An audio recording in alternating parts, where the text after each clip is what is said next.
Bienvenue sur notre chaîne. Ici, nous publions gratuitement les livres les plus utiles et les plus intéressants chaque semaine. Abonnez-vous à la chaîne et cliquez sur la cloche pour ne pas manquer les prochaines vidéos. Bonne écoute!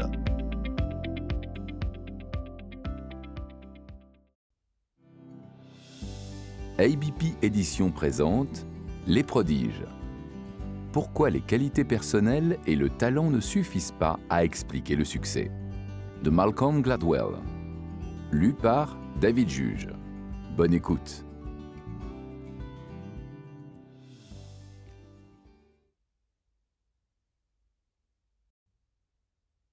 Pour Daisy. Remerciements. J'ai le bonheur de dire que ce livre est conforme à sa propre thèse. C'était en grande partie un effort collectif. J'ai été inspiré, comme je semble toujours l'être, par le travail de Richard Nisbett. La lecture de Culture of Honor a provoqué une grande part de la réflexion qui a mené à ce livre. Merci, professeur Nisbett. Comme toujours, j'ai supplié mes amis d'évaluer les diverses versions du manuscrit. Heureusement, ils ont acquiescé et ce livre en est infiniment meilleur. Nombreux remerciements à Jacob Weisberg, Terry Martin, Robert McCrum, Sarah Lyall, Charles Randolph, Tali Farhadian, Zoe Rosenfeld et Bruce Edlam. Stacy Kalish et Sarah Kessler ont fait un travail inestimable de recherche et de vérification. Susie Hansen a accompli son habituelle magie éditoriale. David Remnick m'a gracieusement accordé un congé de mes tâches au New Yorker pour me donner le temps de compléter ce livre. Merci comme toujours, David. Comme toujours, Henry Finder, mon éditeur au New Yorker, m'a sauvé la mise en me rappelant comment penser. Je travaille depuis si longtemps avec Henry que j'ai maintenant ce que j'aime appeler le Finder Intern, une voix autocorrectrice qui se déclenche dans ma tête et me donne le bénéfice de la sagesse d'Henry, même lorsqu'il n'est pas là. Les deux Finders, l'interne et l'externe, ont été d'une aide inappréciable. Je suis très reconnaissant d'avoir pu solliciter une fois de plus le don de Bill Phillips, de tout transformer en or. Merci Bill. J'espère que nous réussirons une troisième fois en 3 livres. Will Goodlad et Stephen McGrath chez Penguin, en Angleterre, et Michael Peach, et surtout Guv Chandler chez Little Brown, ont entièrement revu ce manuscrit, du début à la fin. Merci aussi au reste de l'équipe chez Little Brown, Heather Fain, Heather Rizzo et Jeannie Down.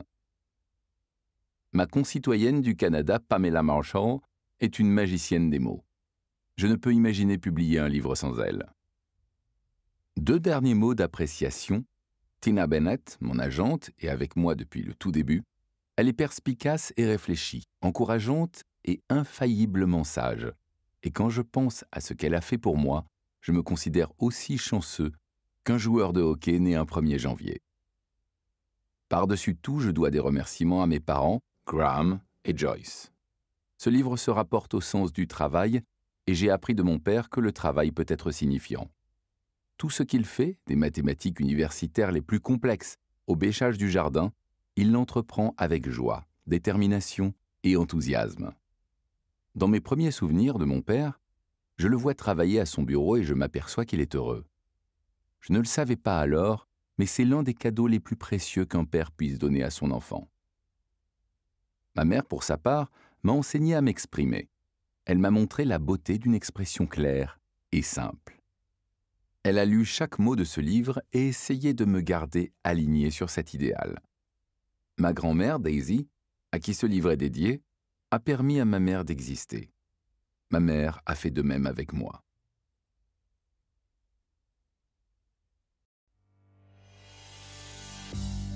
Introduction.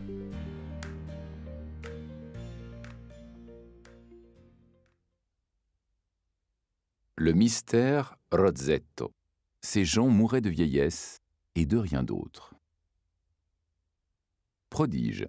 Nom masculin. Événement extraordinaire de caractère magique ou surnaturel. Personne extraordinaire par ses talents, ses vertus, Sévis, le petit Robert. La commune de Rosetto Valfortore se trouve à environ 160 km au sud-est de Rome, au cœur des Apennins, dans la province italienne de Foggia. Cette petite ville est aménagée autour d'une vaste place centrale, à la façon des villages médiévaux. En face de cette place se trouve le Palazzo Marchesale, le palais de la famille Saggese, qui possédait ces terres à l'époque. D'un côté, une arcade mène à une église, la Madonna del Carmine, Notre-Dame du Mont-Carmel.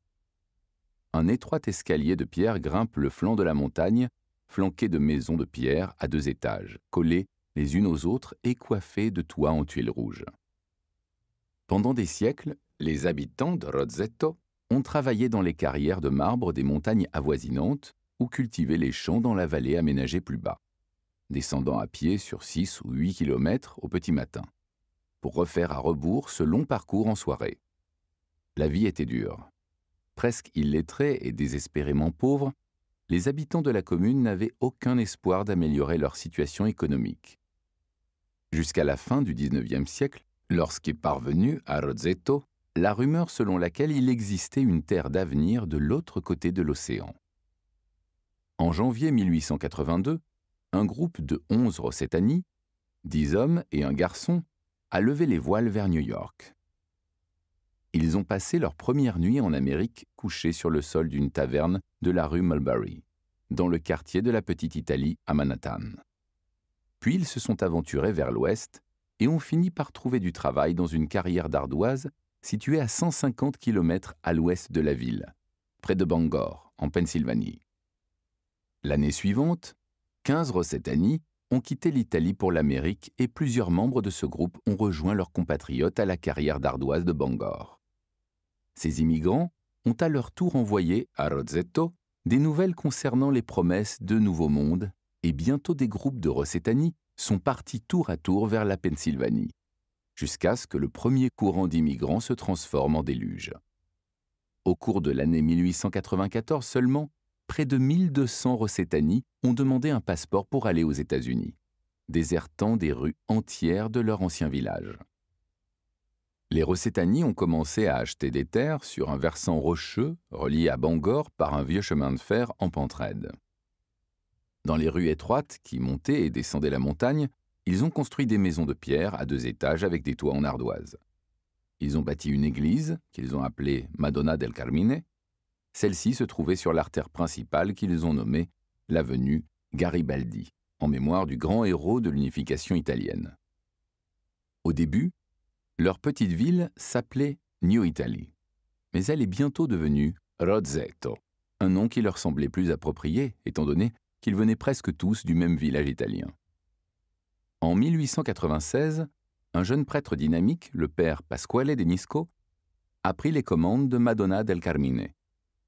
Denisco a fondé des sociétés spirituelles et organisé des festivals.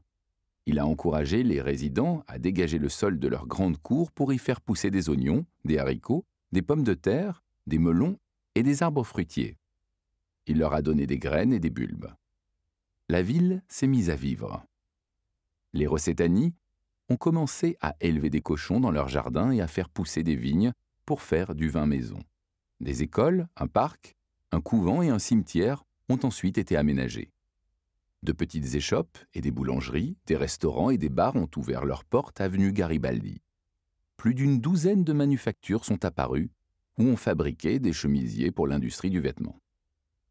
Dans les environs de Bangor, on rencontrait surtout des Gallois et des Anglais, et la population de la ville la plus proche était dominée par les Allemands, ce qui signifiait, étant donné les relations tendues entre les Anglais, les Allemands et les Italiens à cette époque, que Rosetto était un endroit strictement réservé aux Rossetani. Si vous vous étiez baladé dans les rues de Rosetto, en Pennsylvanie, au cours des premières décennies du XXe siècle, vous n'auriez entendu parler que l'italien. Non pas l'italien courant, mais le dialecte précis de la région de Foggia, en usage dans le Rosetto du sud de l'Italie. Le Rosetto de la Pennsylvanie formait son propre microcosme autosuffisant, ce qu'ignorait la société qui l'entourait. Et il aurait pu demeurer ainsi si ce n'avait été un homme appelé Stewart Wolfe. Wolfe était médecin. Il avait étudié la digestion et le fonctionnement de l'estomac, et il enseignait à l'école de médecine de l'université de l'Oklahoma. Il passait ses étés sur une ferme en Pennsylvanie, pas très loin de Rozzetto. Cela ne voulait pas dire grand-chose, bien sûr, puisque Rozzetto était tellement repliée sur elle-même qu'il était possible de vivre dans la ville la plus rapprochée sans jamais en entendre parler. Au cours d'un des étés où nous sommes allés dans cette région, probablement à la fin des années 1950, la société médiévale locale m'avait invité à donner une conférence, a raconté Wolfe en entrevue des années plus tard. Après la conférence, un des médecins de l'endroit m'a invité à prendre une bière. Et alors que nous buvions notre verre, il m'a dit « Tu sais, ça fait 17 ans que je pratique.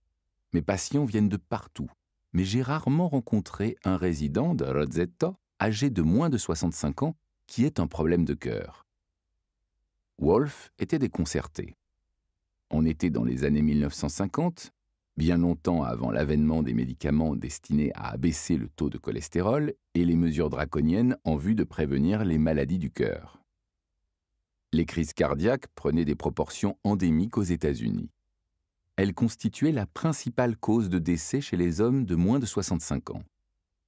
Un vieil adage disait qu'il était impossible pour un médecin de ne pas trouver de cœur malade. Wolfe a décidé de faire une enquête. Il a demandé le soutien de certains de ses étudiants et collègues de l'université de l'Oklahoma. Ils ont rassemblé les certificats de décès des résidents de la ville, remontant le plus loin possible dans le temps. Ils ont analysé les dossiers médicaux, ils ont retracé les antécédents médicaux des patients et dressé leur arbre généalogique. C'était très prenant et nous avons décidé de procéder à une étude préliminaire, a dit Wolfe. Nous avons commencé en 1961. Le maire nous a dit « Toutes mes sœurs sont prêtes à vous aider ». Il avait 4 sœurs. Il a dit « Vous pouvez utiliser la salle du conseil municipal ». Je lui ai demandé « Mais où allez-vous tenir les réunions du conseil municipal ?» Il m'a répondu « Eh bien, nous les reporterons pendant un moment ». Les dames nous apportaient le repas du midi. Nous disposions de petites cabines où nous pouvions effectuer des prélèvements sanguins ou des électrocardiogrammes. Nous y avons passé 4 semaines. Et puis je me suis adressé aux dirigeants de la ville. Ils nous ont prêté l'école pour l'été. Nous avons invité la population entière de Rozzetto à venir passer des tests. Les résultats ont été sidérants.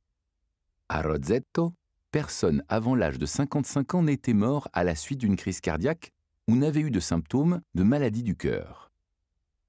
Chez les hommes de plus de 65 ans, le taux de mortalité relié à des crises cardiaques ne représentait que la moitié de celui de l'ensemble des États-Unis. En fait, à Rozzetto, le taux de mortalité relié à toutes les causes était de 30% à 35% inférieur aux résultats attendus. Wolfe a demandé à un de ses amis, un sociologue de l'Oklahoma, appelé John Brune, de venir l'aider.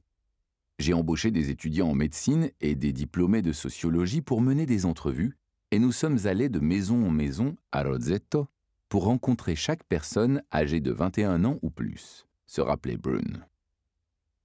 Même 50 ans plus tard, il y avait encore de l'étonnement dans la voix de Brune lorsqu'il décrivait leur découverte. Il n'y avait ni suicide, ni alcoolisme, ni toxicomanie et très peu de criminalité. Personne n'avait recours à l'aide sociale. Puis nous nous sommes intéressés aux ulcères de l'estomac. Il n'y en avait aucun non plus. Ces gens mouraient de vieillesse et de rien d'autre. Dans le métier de Wolfe, on avait un nom pour les endroits comme Rozzetto. C'était un lieu à l'écart de l'expérience quotidienne, là où les règles normales ne s'appliquaient pas. Rozzetto était un véritable prodige. Wolfe s'est d'abord dit que les Rossetani avaient probablement gardé des habitudes alimentaires issues du vieux continent, qui les avaient laissés en meilleure santé que les autres Américains. Mais il s'est rapidement rendu compte que cela n'était pas vrai. Les Rossetani cuisinaient avec du lard plutôt qu'à l'huile d'olive, beaucoup plus saine, qu'ils utilisaient autrefois en Italie. La pizza qu'ils mangeaient en Italie était composée d'une pâte mince, légèrement salée avec de l'huile et peut-être des tomates, des anchois ou des oignons. Celle qu'ils mangeaient en Pennsylvanie était faite de pâte à pain à laquelle s'ajoutait de la saucisse, du pepperoni, du salami, du jambon et même parfois des œufs. Les sucreries, telles que les biscotti ou les taralli, étaient autrefois réservées à Noël et à Pâques. À Rosetto, on en mangeait toute l'année. Lorsque Wolfe a demandé à des diététiciens d'analyser les habitudes alimentaires typiques des Rossetani, ils ont découvert que 41% de leurs calories provenaient de matières grasses, ce qui était énorme. Et ce n'était pas une ville où les gens se levaient à l'aurore pour faire du yoga ou courir 10 km. Les Rossetani de la Pennsylvanie fumaient beaucoup et plusieurs avaient des problèmes d'embonpoint.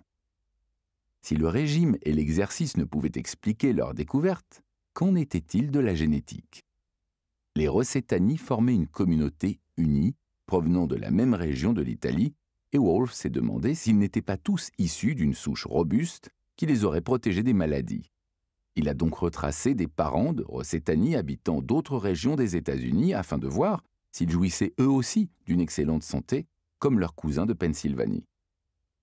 Ce n'était pas le cas. Wolfe s'est ensuite interrogé sur la région où vivaient les Rossetani.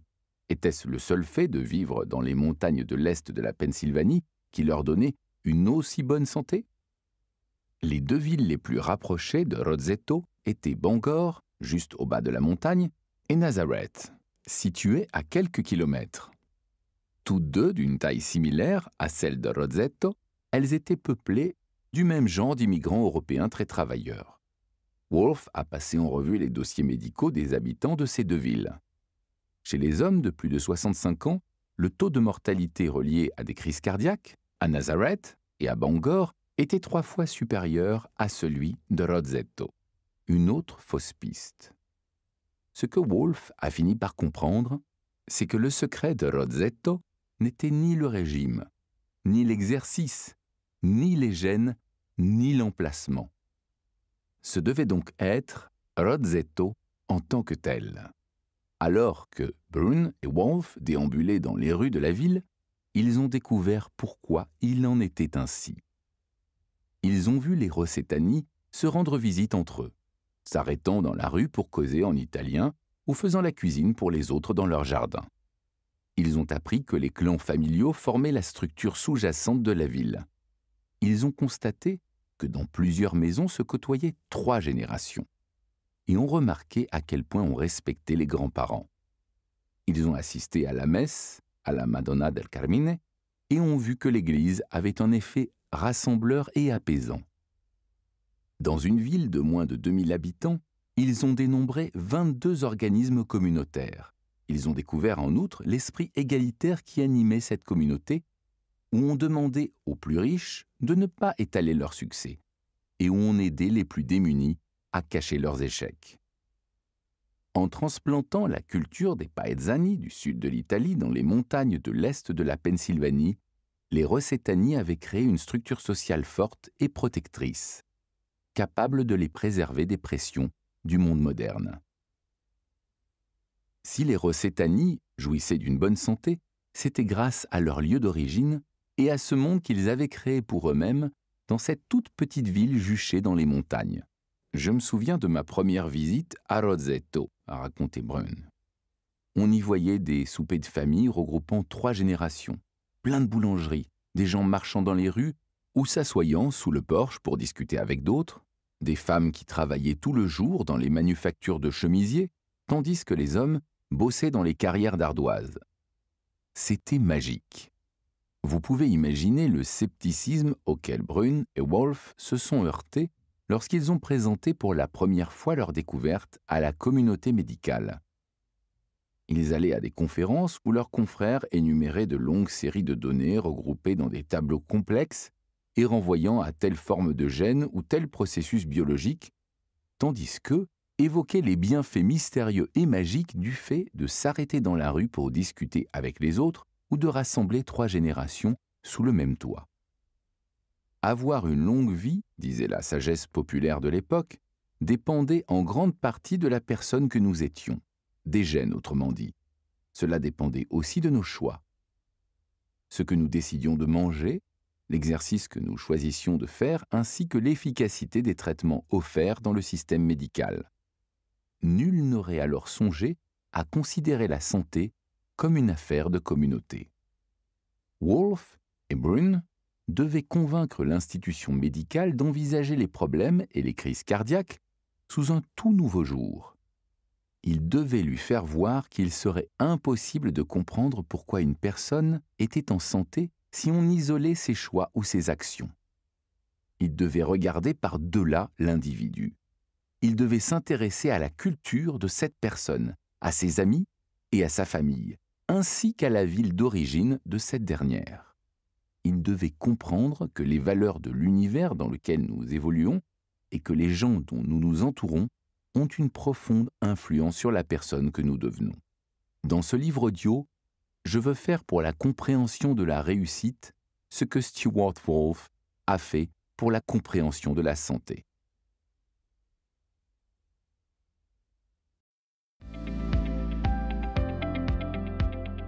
N'oubliez pas de vous abonner à la chaîne pour ne pas manquer les nouveaux livres.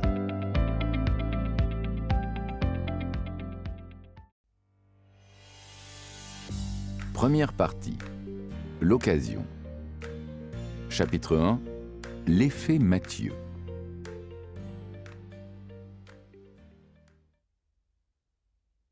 Car à tout homme qui a, l'on donnera et il sera dans la surabondance. Mais à celui qui n'a pas, même ce qu'il a lui sera retiré. Matthieu 25, 29. Par une chaude journée printanière de mai 2007, les Tigers de Medicine Hat et les Giants de Vancouver se sont affrontés pour les championnats de hockey de la Coupe Memorial à Vancouver, en Colombie-Britannique. Les Tigers et les Giants étaient les deux meilleures équipes de la Ligue canadienne de hockey, la meilleure ligue de hockey junior du monde. C'étaient les futures vedettes du sport, des gars de 17, 18 et 19 ans qui chaussaient des patins et maniaient la rondelle depuis leur plus jeune âge. La partie était diffusée sur le réseau national de télévision. Des bannières aux couleurs de la Coupe Memorial étaient accrochées aux lampadaires du centre-ville de Vancouver. Le centre sportif était bondé. Un long tapis rouge avait été déroulé sur la glace et l'annonceur a présenté les dignitaires présents. Tout d'abord, le Premier ministre de la Colombie-Britannique, Gordon Campbell. Puis, au milieu d'une salve d'applaudissements, s'est avancé Gordie Howe, un joueur légendaire. « Mesdames et messieurs, » a dit l'annonceur d'une voix retentissante, « Monsieur Hockey !»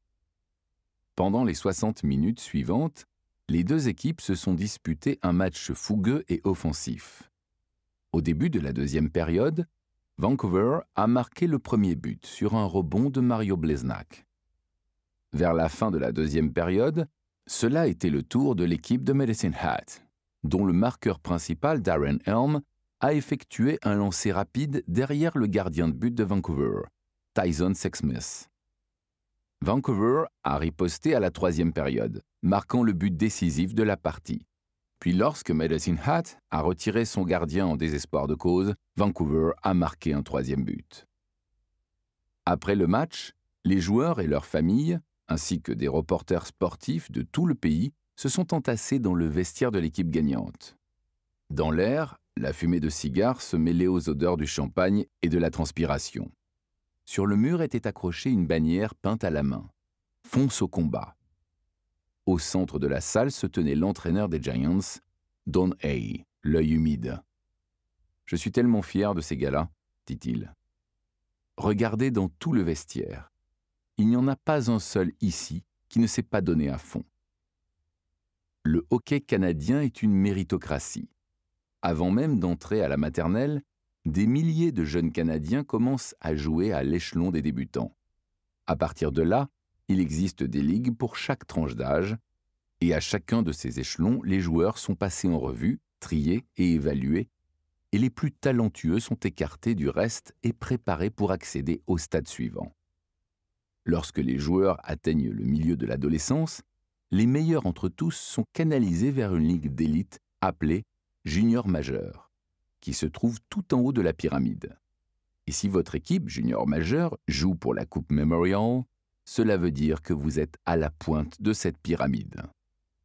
C'est ainsi que dans la plupart des sports, on choisit les futures vedettes. C'est ainsi qu'est organisé le soccer en Europe et en Amérique du Sud, et qu'on sélectionne les athlètes olympiques.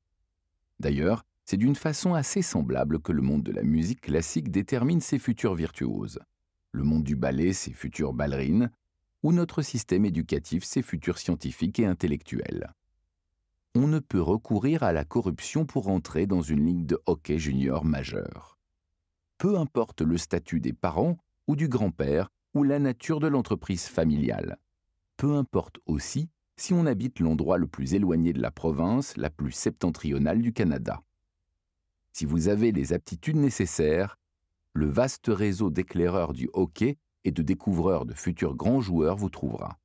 Et si vous êtes prêt à travailler pour développer ce talent, le système vous récompensera. Le succès au hockey est fondé sur le mérite individuel. Les deux mots sont importants. Les joueurs sont jugés d'après leur performance et non celle d'un autre, et sur la base de leur talent et non de quelques autres faits arbitraires. Mais est-ce vrai? Ce livre audio s'intéresse aux prodiges, des hommes et des femmes qui font des choses hors de l'ordinaire. Au cours des chapitres suivants, je vous présenterai plusieurs sortes de prodiges, des génies, des manias de l'industrie, des vedettes du rock et des programmeurs de logiciels. Vous découvrirez les secrets d'un avocat remarquable, verrez ce qui distingue les meilleurs pilotes de ceux qui se sont écrasés au sol, et essaierez de trouver pourquoi les Asiatiques sont si forts en mathématiques. Et en examinant la vie des plus remarquables d'entre nous, ceux qui sont habiles, talentueux et motivés, j'avancerai l'idée que quelque chose va profondément de travers dans notre façon d'envisager le succès. Quelle est la question que nous posons toujours à propos des gens qui réussissent? Nous voulons savoir à quoi ils ressemblent, leur type de personnalité ou d'intelligence, leur mode de vie, ou les talents particuliers qu'ils avaient peut-être à la naissance. Et nous tenons pour acquis que ces qualités personnelles suffisent à expliquer comment un individu a atteint le sommet. Dans les autobiographies publiées chaque année, celles des milliardaires, des entrepreneurs, des vedettes du rock ou des célébrités, ont toutes la même structure de récit. Notre héros né dans des circonstances modestes, et à force de cran et de talent, se ferait un chemin vers la grandeur. Dans la Bible, Joseph est chassé par ses frères et vendu en esclave, puis s'élève jusqu'à devenir le bras droit du pharaon, grâce à son habileté et à son intuition. Dans les romans d'Horatio Alger, célèbre au XIXe siècle, les garçons nés dans un milieu modeste parviennent à la richesse grâce à un amalgame de courage et d'initiative. Je crois qu'au total, c'est un désavantage, a dit un jour Jeb Bush, à propos de l'importance pour sa carrière dans les affaires d'être le fils d'un président américain, le frère d'un autre président américain et le petit-fils d'un sénateur et riche banquier de Wall Street. En faisant campagne pour le poste de gouverneur de la Floride, il s'est à maintes reprises représenté en tant que self-made man. Et le fait que peu de gens aient sourcillé en entendant cette description indique à quel point nous associons le succès aux efforts individuels. Levez la tête, a dit Robert Winthrop, il y a longtemps à la foule venue assister au dévoilement d'une statue du grand héros de l'indépendance américaine, Benjamin Franklin. Et regardez l'image d'un homme qui s'est élevé à partir de rien, qui ne devait rien à ses parents ni au parrainage, dont l'éducation rudimentaire ne lui a conféré aucun avantage qui ne vous soit accessible au centuple, qui a accompli les tâches les plus humbles dans les entreprises auxquelles sa jeunesse a été vouée, mais qui est parvenu à s'adresser à des rois et est mort en laissant un nom que le monde n'oubliera jamais. Dans ce livre audio, je veux vous convaincre que ce genre d'explication personnelle du succès ne tient pas debout. Les gens ne s'élèvent pas à partir de rien. Nous devons quelque chose aux parents et au parrainage. Les gens qui s'adressent à des rois ont peut-être l'air d'avoir tout réussi par eux-mêmes, mais en fait, ils sont invariablement les bénéficiaires d'avantages cachés, d'occasions extraordinaires et d'héritages culturels qui leur permettent d'apprendre, de travailler dur et d'interpréter le monde différemment. Le lieu et l'époque de notre jeunesse font une différence. La culture à laquelle nous appartenons et les héritages que nous ont transmis nos ancêtres modèlent de façon inimaginable les scénarios de notre réussite. Autrement dit, il ne suffit pas de se demander à quoi ressemblent les gens prospères. Ce n'est qu'en se demandant d'où ils viennent que nous pouvons démêler la logique qui fait que certains réussissent et d'autres pas. Les biologistes parlent souvent de l'écologie d'un organisme. Tel chêne est le plus élevé de la forêt parce qu'il a poussé à partir du gland le plus robuste. C'est aussi le plus grand parce qu'aucun autre arbre ne lui a fait ombrage, qu'il a grandi dans un sol profond et riche, qu'aucun lapin n'a grignoté son écorce lorsqu'il était un arbrisseau et qu'aucun bûcheron ne l'a coupé avant qu'il n'atteigne sa maturité. Nous savons tous que les gens qui réussissent se sont développés à partir de graines robustes. Mais en savons-nous suffisamment sur la lumière qui les a réchauffés, le sol dans lequel ils ont planté leurs racines et les lapins et bûcherons qu'ils ont eu la chance d'éviter? Ce livre ne concerne pas les grands arbres. C'est un livre sur les forêts. Et le hockey est un bon point de départ, car expliquer comment on arrive au sommet du monde du hockey est beaucoup plus intéressant et compliqué qu'il n'y paraît. En fait, c'est tout à fait bizarre. Si vous examiniez le tableau des joueurs des Tigers de Medicine Hat en 2016, avec ses noms, position, poids, date de naissance et ville natale, vous ne pourrez pas y repérer quoi que ce soit de particulier. Pendant plusieurs années dans le monde du hockey, personne ne s'en est aperçu. Ce n'est qu'au milieu des années 1980, en fait, qu'un psychologue canadien nommé Roger Barnsley a pour la première fois attiré l'attention vers le phénomène de l'âge relatif. Barnsley assistait à une partie de hockey des Broncos de Lethbridge, dans le sud de l'Alberta, une équipe qui jouait dans la même ligue junior majeure que les Giants de Vancouver et les Tigers de Medicine Hat. Il se trouvait là avec sa femme, Paula, et leurs 2 garçons. En lisant le programme, sa femme est tombée sur un tableau des joueurs très semblable à celui des Tigers de Medicine Hat en 2007. « Roger, sais-tu quand ces jeunes hommes sont nés ?» a-t-elle demandé. Barnsley a répondu. « Oui, ils ont tous entre 16 et 20 ans. Ils sont donc nés à la fin des années 1960. » « Non, » a poursuivi Paula. « Quel mois ?» J'ai cru qu'elle était devenue folle, se rappelle Barnsley. Mais j'ai parcouru le tableau et ce qu'elle disait m'a tout simplement sauté aux yeux. Pour une raison quelconque, un nombre incroyable d'entre eux étaient nés en janvier, en février et en mars. En rentrant ce soir-là, Barnsley a vérifié les dates de naissance d'autant de joueurs de hockey professionnels qu'il a pu en trouver. Il a observé le même schéma. Barnsley, sa femme et un collègue, A.H. Thompson, ont ensuite rassemblé les statistiques de tous les joueurs de la Ligue de hockey junior de l'Ontario. C'était la même histoire. Un plus grand nombre de joueurs étaient nés en janvier qu'au cours de tout autre mois et par une marge renversante. Le 2e mois de naissance le plus fréquent, février. Le 3e, mars. Barnsley a découvert que parmi les joueurs de la Ligue de hockey junior de l'Ontario, il en était né presque 5 fois plus en janvier qu'en novembre. Il a examiné les équipes d'étoiles de jeunes âgés de 11 à 13 ans, les jeunes joueurs choisis pour des équipes d'élite itinérantes. Même histoire. Il s'est penché sur la composition de la Ligue nationale de hockey. Pareil.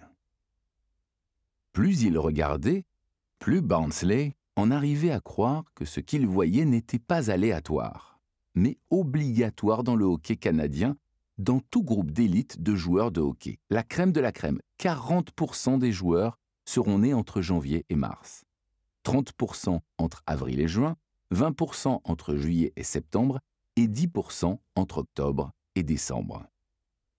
Au cours de toutes mes années de psychologie, je n'ai jamais constaté d'effet aussi dominant, dit Barnsley. Il n'est même pas nécessaire d'effectuer une analyse statistique, on n'a qu'à regarder. Le tableau des joueurs des Tigers de Medicine Hat en 2007, que j'ai déjà évoqué, montre que 17 des 25 joueurs de l'équipe sont nés en janvier, en février, en mars ou en avril.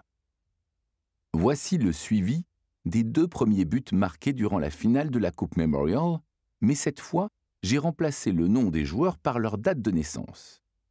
Cela ne ressemble plus au championnat de hockey junior canadien. Cela ressemble maintenant à un étrange rituel sportif pour des adolescents nés sous les signes astrologiques du Capricorne, du Verseau et des Poissons. 11 mars s'élance du côté du filet des Tigers, laissant la rondelle à son coéquipier 4 janvier, qui le passe à 22 janvier, qui le remet à 12 mars, qui lance à bout portant au gardien de but des Tigers 27 avril. 27 avril bloque la rondelle, mais elle rebondit grâce à 6 mars de Vancouver. Il lance. Les défenseurs de Medicine Hat, 9 février et 14 février, s'élancent pour bloquer la rondelle, sans que 10 février puisse intervenir. 6 mars compte. Passons maintenant à la deuxième période. Autour de Medicine Hat. Le premier compteur des Tigers, 21 janvier, fonce du côté droit de la patinoire. Il s'arrête et tourne sur lui-même, échappant aux défenseurs de Vancouver, 15 février. 21 janvier passe habilement la rondelle à son coéquipier 20 décembre. Waouh! Qu'est-ce qu'il peut bien faire là? Qui se débarrasse du défenseur 17 mai qui arrive à toute allure et repasse la rondelle à 21 janvier, de l'autre côté de la zone des buts. Il lance. Le défenseur de Vancouver, 12 mars, plonge, tentant de bloquer le lancer. 19 mars, le gardien du but de Vancouver plonge désespérément. 21 janvier compte. Il lève les mains en signe de triomphe. Son coéquipier 2 mai lui saute de joie sur le dos. L'explication en est fort simple. Elle n'a rien à voir avec l'astrologie ni avec une quelconque magie des 3 premiers mois de l'année. C'est tout simplement qu'au Canada, la date limite d'admissibilité au hockey par tranche d'âge est le 1er janvier. Un garçon qui a 10 ans le 2 janvier peut alors jouer aux côtés de quelqu'un qui n'atteindra pas cet âge avant la fin de l'année. Et à cet âge, dans la préadolescence, un écart d'âge de 12 mois représente une énorme différence sur le plan de la maturité physique. Comme c'est le Canada, le pays le plus fou de hockey, les entraîneurs commencent à sélectionner les joueurs pour l'équipe itinérante représentative, les équipes d'étoiles, à l'âge de 9 ou 10 ans. Et bien sûr, ils sont plus susceptibles de juger talentueux les joueurs les plus grands, aux mouvements les mieux coordonnés et avantagés par des mois de maturité supplémentaires et essentiels. Et que se passe-t-il lorsqu'un joueur est choisi pour une équipe représentante? Il reçoit un meilleur entraînement, ses coéquipiers sont meilleurs, il joue de 50 à 75 parties par saison au lieu de 20, comme ceux qui restent derrière la ligne maison, et il s'exerce 2 ou même 3 fois plus qu'autrement. Au début, son avantage n'est pas tant d'être meilleur en soi, mais seulement un peu plus vieux. Toutefois, dès l'âge de 13 ou 14 ans, avec l'avantage d'un meilleur entraînement et de tout ce supplément d'exercice, il est vraiment meilleur. C'est donc lui qui a le plus de chances de se rendre à la Ligue junior majeure et de là, dans les grandes ligues. Barnsley affirme que ce genre de distribution inégale des âges apparaît chaque fois qu'il se produit 3 choses. La sélection, la répartition par niveau et l'expérience différenciée. Si vous déterminez qui est bon et qui ne l'est pas à un jeune âge, si vous séparez les talentueux des sans talent, et si vous fournissez une expérience supérieure aux talentueux, vous finirez par donner un avantage immense à ce petit groupe de joueurs nés plus près de la date limite. Aux États-Unis, le football et le basketball n'effectuent pas aussi radicalement le choix. La répartition et la différenciation. Par conséquent, même si un enfant a un peu de retard physique dans ses sports, il peut tout de même jouer autant que ses pairs plus développés. Ce n'est pas le cas au baseball. Aux États-Unis, la date limite pour presque toutes les ligues de baseball non scolaires est le 31 juillet. Ainsi, un plus grand nombre de joueurs des ligues majeures sont nés en août, plus que dans tout autre mois. Les chiffres sont frappants. En 2005, parmi les Américains d'une ligue de baseball majeure, 505 étaient nés en août contre 313 en juillet. De même, le soccer européen est organisé comme le hockey et le baseball. Là aussi, la distribution des dates de naissance dans ce sport est fort inégale. En Angleterre, la date d'admissibilité est le 1er septembre. et dans la première ligue de l'association de football, à un certain moment dans les années 1990, 288 joueurs étaient nés entre septembre et novembre, et seulement 136 entre juin et août. Au soccer international, la date limite était auparavant le 1er août, et dans un récent tournoi de championnat mondial junior, 135 joueurs étaient nés au cours des 3 mois qui ont suivi le 1er août, et seulement 22 en mai, juin et juillet. Aujourd'hui, la date limite au soccer junior international est le 1er janvier. Si vous jetiez un coup d'œil au tableau de l'équipe nationale de soccer junior de 2007 en République tchèque, qui s'est rendue au final de la Coupe mondiale junior, vous allez remarquer que la plupart des joueurs étaient nés en janvier, février et mars. Aux épreuves de sélection de l'équipe nationale, les entraîneurs de soccer tchèques auraient bien pu dire à tous ceux qui étaient nés après le début de l'été de faire leur bagage et de rentrer chez eux. Le hockey et le soccer ne sont pas des jeux, bien entendu, qui impliquent quelques privilégiés. Mais ces mêmes et exacts préjugés apparaissent aussi dans des domaines beaucoup plus déterminants, comme l'éducation. Les parents, dont l'enfant est né à la fin de l'année civile, pensent souvent à retenir celui-ci avant le début de la maternelle. Il est difficile pour un enfant de 5 ans d'en suivre un autre né plusieurs mois plus tôt. On soupçonne que pour la plupart des parents, le désavantage qu'affronte un jeune enfant à la maternelle finit par disparaître. Mais ce n'est pas le cas. C'est exactement comme au hockey.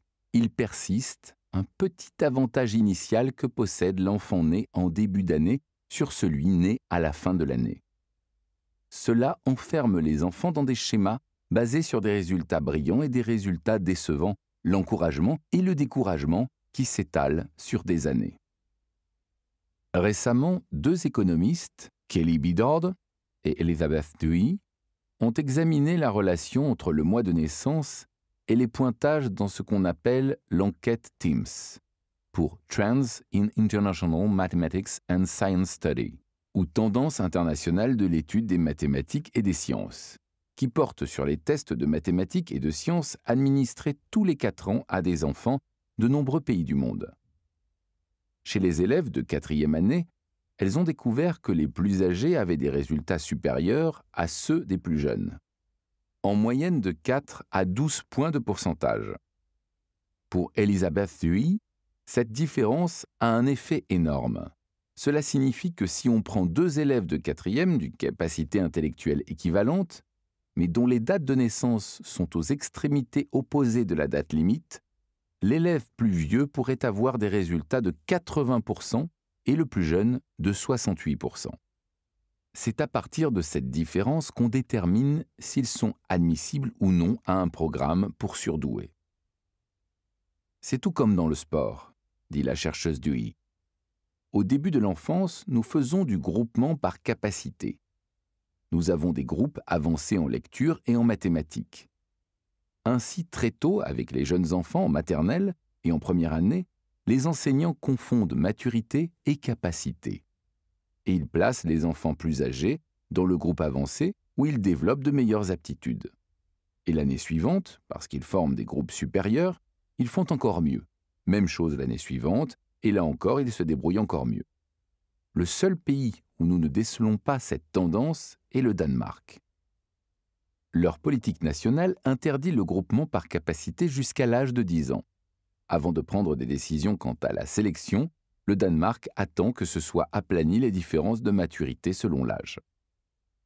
Dewey et Bedard ont refait la même analyse, cette fois en examinant les universités. Qu'ont-elles trouvé ? Dans les institutions américaines offrant un programme de 4 ans, l'échelon le plus élevé de l'éducation postsecondaire, les élèves les plus jeunes de leur tranche d'âge sont sous-représentés d'environ 11,6%. Cette différence initiale de maturité ne disparaît pas avec le temps. Elle persiste. Et pour des milliers d'élèves, ce désavantage initial détermine s'ils iront ou non à l'université et s'ils ont vraiment une chance d'accéder à la classe moyenne. C'est ridicule, affirme Dewey. Il est grotesque que nos choix arbitraires de date limite provoquent ces effets durables et personne ne semble s'en préoccuper. En matière de réussite, songez un instant à ce que révèle ce lien entre le hockey et les dates de naissance. Il signifie que cette idée, selon laquelle les meilleurs et les plus brillants atteignent le sommet sans effort, est simpliste. Oui, les joueurs de hockey qui s'élèvent jusqu'au rang professionnel sont plus talentueux que vous et moi. Mais ils disposent également d'une bonne longueur d'avance, d'une occasion qu'ils n'ont pas méritée. Et cette occasion a joué un rôle crucial dans leur réussite. Le sociologue Robert K. Merton a appelé ce phénomène l'effet Matthieu, d'après le verset du Nouveau Testament de l'Évangile selon saint Matthieu. Car à tout homme qui a, l'on donnera, et il sera dans la surabondance, mais à celui qui n'a pas, même ce qu'il a lui sera retiré. Autrement dit, ceux qui réussissent sont les plus susceptibles de recevoir le genre d'occasion particulière qui mène à d'autres réussites. Ce sont les riches qui obtiennent les plus grandes réductions d'impôts. Ce sont les meilleurs élèves qui reçoivent le meilleur enseignement et le plus d'attention. Et c'est aux plus grands enfants de 8 et 9 ans qu'on accorde le plus de séances d'entraînement. La réussite est le résultat de ce que les sociologues aiment appeler l'avantage cumulatif. Le joueur de hockey professionnel connaît un meilleur début que ses pairs. Et cette petite différence mène à une occasion qui augmente un peu cette différence. Et cette marge, à son tour, mène à une autre occasion, ce qui augmente encore la différence initialement petite, et ainsi de suite, jusqu'à ce que le joueur de hockey soit un véritable prodige. Mais il n'en était pas un au départ. Il a juste connu un meilleur début. La seconde implication de l'exemple tiré du hockey, c'est que les systèmes par lesquels nous déterminons qui est en avance ne sont pas particulièrement efficaces. Nous croyons que le fait de former le plus tôt possible des ligues d'étoiles et des programmes pour surdoués est la meilleure façon de nous assurer qu'aucun talent ne nous échappe. Aucun des joueurs de l'équipe de soccer tchèque, dont nous avons parlé précédemment, n'est né en juillet, en octobre, en novembre ou en décembre, et un seul est né en août, et un en septembre. Ceux nés dans la seconde moitié de l'année ont tous été découragés, négligés ou écartés du sport. Le talent d'environ la moitié de la population sportive tchèque a été gaspillé.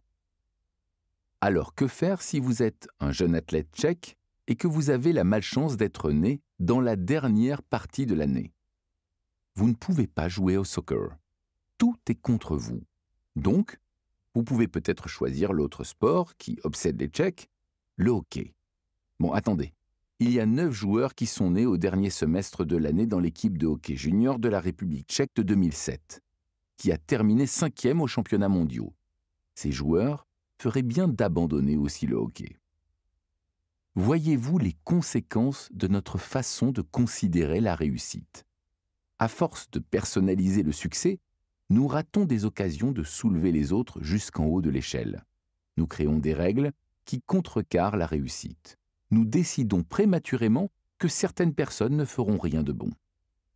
Nous sommes trop admiratifs devant ceux qui réussissent et beaucoup trop enclins à écarter ceux qui échouent. Et par-dessus tout, nous devenons beaucoup trop passifs. Nous négligeons le fait que notre rôle est considérable. Et par nous, j'entends la société, lorsque nous déterminons qui réussit et qui échoue. Si nous le voulions, nous pourrions reconnaître l'importance des dates limites. Nous pourrions établir 2 ou même 3 ligues de hockey selon les mois de naissance, laisser les joueurs se développer sur des trajectoires distinctes, puis choisir les équipes d'étoiles. Si on donnait une chance égale à tous les athlètes tchèques et canadiens nés à la fin de l'année, les équipes nationales tchèques et canadiennes auraient soudainement un choix 2 fois plus grand. Les écoles pourraient faire de même. Les écoles primaires et secondaires pourraient placer les élèves nés de janvier à avril dans une tranche, ceux nés de mai à août dans une autre, et ceux nés de septembre à décembre dans la 3e. On pourrait laisser les élèves apprendre et entrer en compétition avec d'autres élèves du même degré de maturité. Ce serait un peu plus compliqué du point de vue administratif, mais ce ne serait pas nécessairement coûteux. Et cela égaliserait le terrain de jeu pour ceux qui, sans en être responsables, ont été fortement désavantagés par le système éducatif.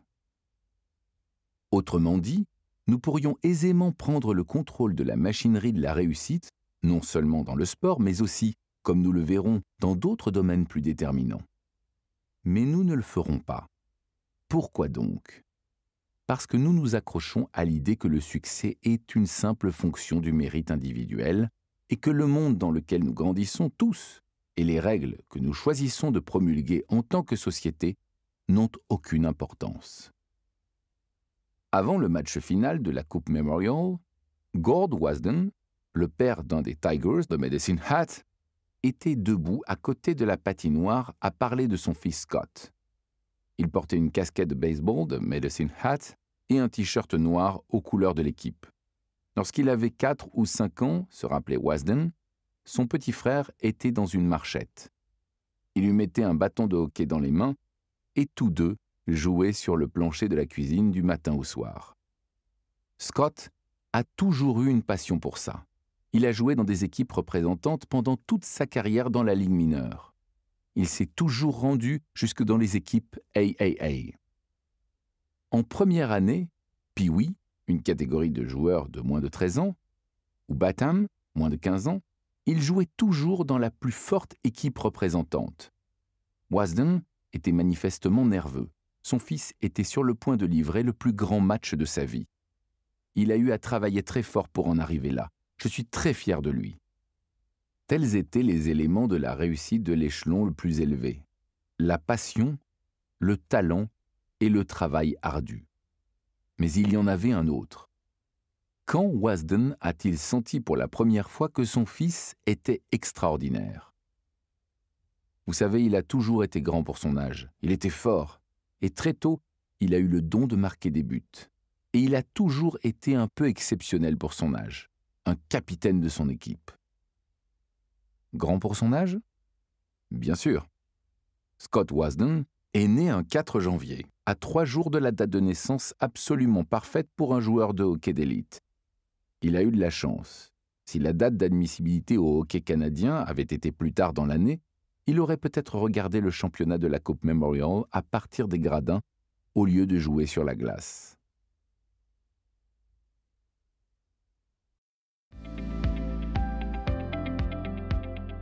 Chers auditeurs, j'espère que vous avez aimé le livre. Vous pouvez écouter la version intégrale en suivant le lien dans la description. Nous vous souhaitons tout le meilleur et espérons que nos livres changeront votre vie pour le mieux.